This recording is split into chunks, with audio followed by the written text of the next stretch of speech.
What's going on, everybody? This is Maximilian, and we got some more Duels of the Planeswalkers. Yeah! So let's get started. Now, if I remember correctly, we left off with Kiora Atua. Yep, right here. You can see that I've already progressed to Jason's Sarkin Ball, although that was me just getting a little bit anxious and being, oh, I want to keep playing, I don't want to stop right now. Couldn't contain myself. But we had just beat Tezzeret in the last episode, and now it's time to face Kiora Atua. This is going to be a fairly interesting matchup. I'm going to stick with Wielding Steel, though, because I do have a great deal of familiarity with it. We have some good cards unlocked for it, and it's essentially a solid deck all around.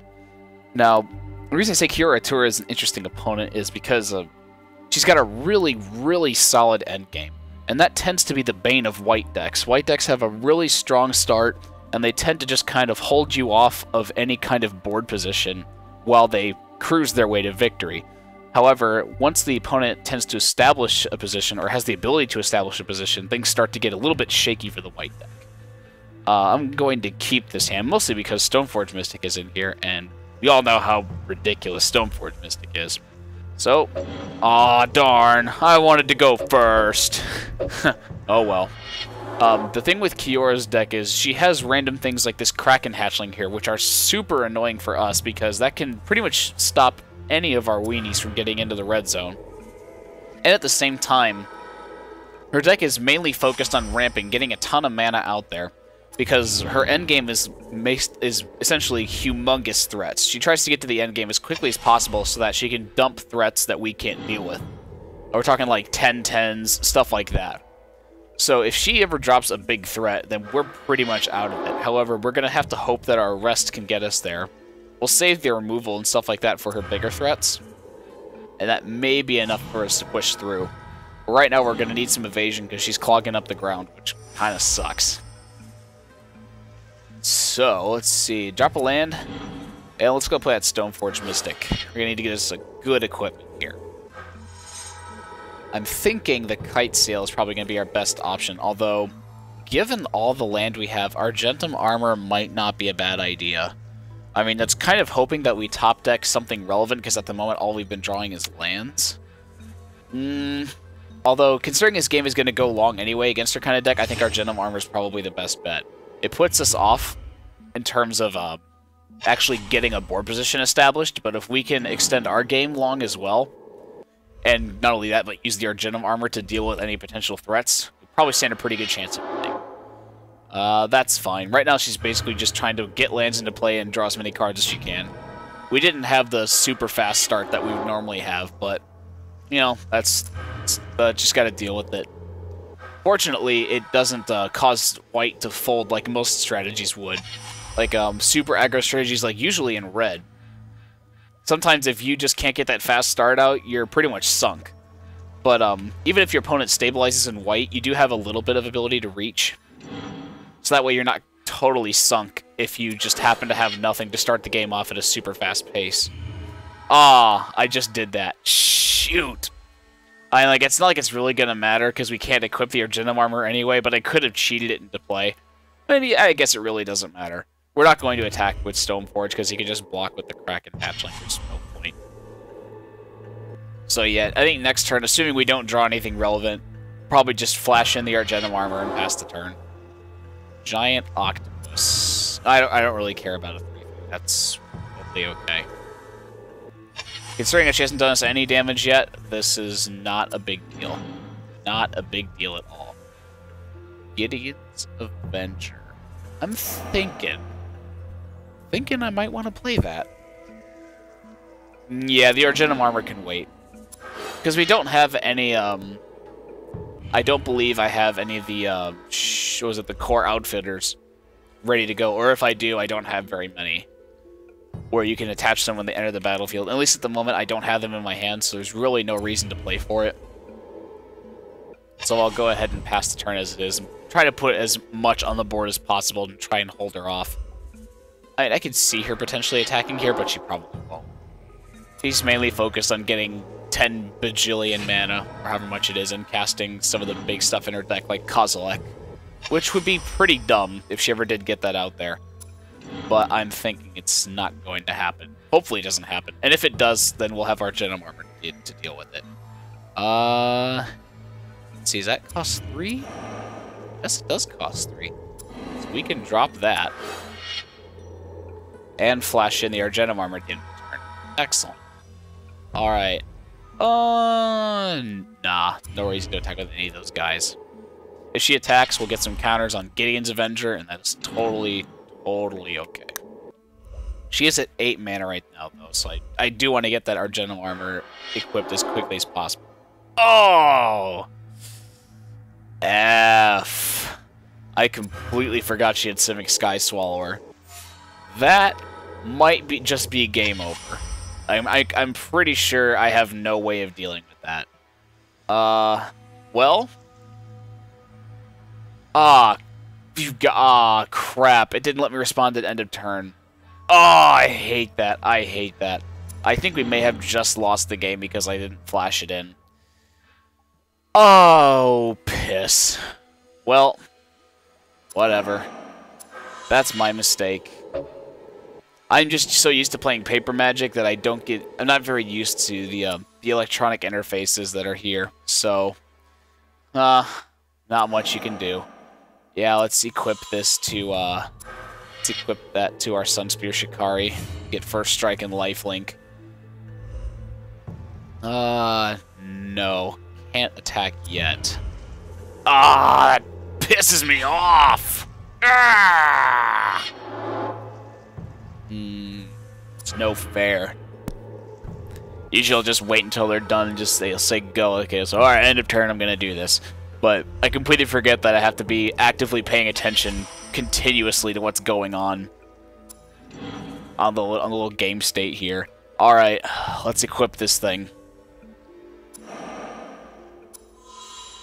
I'm thinking Sunspear Shikari. We can probably just outrun them if we send an 11/11 Sunspear Shikari at them and I block all their big stuff. Okay, attacks. Yeah, it's good. Trigger. We're gonna get rid of the. I wish I could get rid of the 4/8, but it also has Shroud, of course. So we'll get rid of the 3/3. Get rid of the 3. All right. Probably not gonna block me there. At least I would imagine it's not. Okay. Chump, yeah, I can see that. Forgot we don't have Trample, which is unfortunate. It would be awesome if we had Trample. Sadly, we don't. That's okay, though. Gaining 11 life off of that is totally fine by me. Alright, she's got Tidings. Now she has 5 cards in her hand. Okay, I don't care about the Coiling Oracle. Really don't. Anything cool? Cultivate. Another one? Jeez. All these chump blockers are getting a little annoying. Does she actually attack? Why is she not attacking me? I mean, I guess she's holding back for something, but at this point, what do you hold back for? Like, I just don't get it.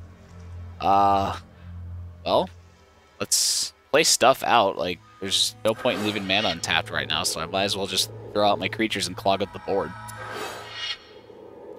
Make my Sunspear Shikari even bigger. Alright, Sunspear Shikari, and that's good enough. We're gonna get rid of the Kraken Hatchling, because I don't want a 0/4 in there. In the event that I happen to get Trample, but I'm pretty sure I don't have equipment that actually grants it to me, so it just gets rid of her blockers. The quicker we can get rid of the blockers, the better. Alright, 13 damage, I gain 13 life, and go ahead. This might end up being a much longer game than I anticipated. Like, I figured maybe we could get out to a really quick start and just kill her fast, but it's clearly not happening. So, I don't know, this could take a while. I think I'm just going to have to force her hand at some point and make her block with the Simic Sky Swallower and the giant octopus Leviathan thingy. Whatever that 4/8 is over there that I can't really see right now. Ah! Yeah, I know what Explore does. Gosh, let me select the hatch. Let me select the Kraken thingy. Ah! I did it again! Stop playing cards. I want to look at your 4/8. I get it. I get it. You're playing an Explorer. Just stop. Let me look at it. Finally. Jeez. Okay, yeah. Yeah, the 4/8 Shroud Kraken. I don't think that ability will actually become relevant. Well, I don't know. She only has 9 cards to go to actually get there. Yeah, I ain't blocking. There's no reason for me to block here. There really is no reason at all. I'm gaining 13 life a turn. It doesn't matter if she hits me before. It really doesn't. Yeah, I think I'm just going to have to keep blowing stuff up with our Genom Armor. And, yeah, just keep blowing stuff up. This could get a bit tedious. I do want to keep gaining life, though. Like, I really, really want to swing with my Sarah Angel with an Argenum Armor attached to it, but at the same time, gaining life is just so good. It just puts us completely out of reach, even with that Simic Sky Swallower that we have absolutely 0 answers to. The fact that I just keep gaining 13 life a turn is just killing her. Oh, she decided not to block. Wow. Well, next turn she is going to have to, assuming she decides to attack with that, with the Kraken. I don't know. I really don't know why she took it. I mean, I guess it's just delaying the inevitable at this point. She's got 1 card in hand, and it's probably a land, because if it's not a land, she would have played it. She has infinity mana over there. Okay. Yeah, she's left 2 up to block, so I think I just get in there. Yeah, just get in and swing. Alright, Sunspear Shikari. Good. You seem to be short on forests. I'll blow up a forest. You don't need all that land now, do you? She'll block with the 4/8, because if she doesn't, she dies. Death. That is very fortunate that we got to that, actually, because if that actually did get the bonus from the 20 cards in the library thing, I might not have been able to break through that, and that would have been pretty bad for us. Although, actually, I guess if I do eventually just equip the Argenum Armor on the Sarah Angel, she does have to actually block with her Flyer, because the Isleback spawn doesn't have evasion or flying, so, yeah. 2 more turns and she's dead. Yeah, compulsive research, that's fine. At this point, she's just looking for an answer, and she can't find one. Polymorph. Oh! That's okay. That's okay. I still have the Sarah Angel, which means we still have a bit of a clock on her. Oh! No! Are you kidding me? Are you kidding me? Yavamaya's Embrace? Really? Really? No. Oh. Oh, that's horrible. That is just horrible. Wow, she just turned the tide with that compulsive research. That was just unbelievable. Ah, man, now I have to blow up my own Sarah. Actually, no, I could blow up her enchantment. Actually, yeah, that's how we're going to do things here. Alright, I'm going to have to equip the Argenum Armor. Let's equip it to Gideon's Avenger, because he's huge right now. And, yeah, what the heck, let's also equip this thing, because I really don't need to put the arrest on anything. I can't enchant anything relevant. Basically, I can only enchant my creature, so it doesn't really matter. And let's attack. Gideon. Yeah, get rid of Yavamaya's Embrace. Get out of here. I'll get the Sarah Angel back, and then it's going to be 1 more turn, and then I should have the victory. Okay. Oh, thank God for that Argenum Armor. That actually proved to be a very pivotal card in this game. If it weren't for that, we have literally no answers to Simic Sky Swallower. The fact that it has Shroud and Evasion means basically I can only block it with a Sarah Angel and hope the Sarah Angel's big enough. Oh, there's Kozilek. Normally that would be game over too, but seeing as how we have a 14-14, it's surprisingly irrelevant right now. And I also have Arrest, so I can just get in there for the... Are you kidding me? She's got another one. Man, I tell you what. I wasn't planning on making this a long video, but I think Kiora 2 is just out to get us. Like, I can't think of any other reason why this is happening like this. Oh my goodness. Well, let's see. I have Exacties. Perfect. If I arrest the Kozilek, he can't block with it.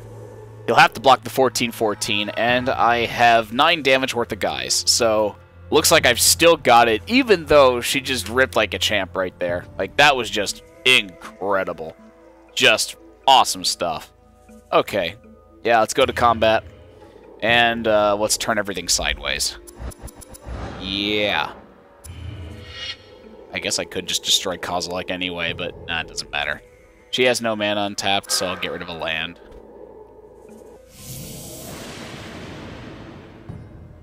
I guess I could have just destroyed Kozilek to begin with. I didn't really need to have the arrest in hand, but there's lethal. 6 and a bunch. Oh, she just decided not to block. Alright. We defeated Kiora Atua despite unbelievable draws on the part of the AI. That was pretty ridiculous. Hopefully Jace won't be nearly as hard. Jace may be one of the more difficult decks to deal with, just because mono blue can be pretty annoying. Especially in games where you have a very limited card pool like this. But yes, that is another episode of Duels of the Planeswalkers. Yeah!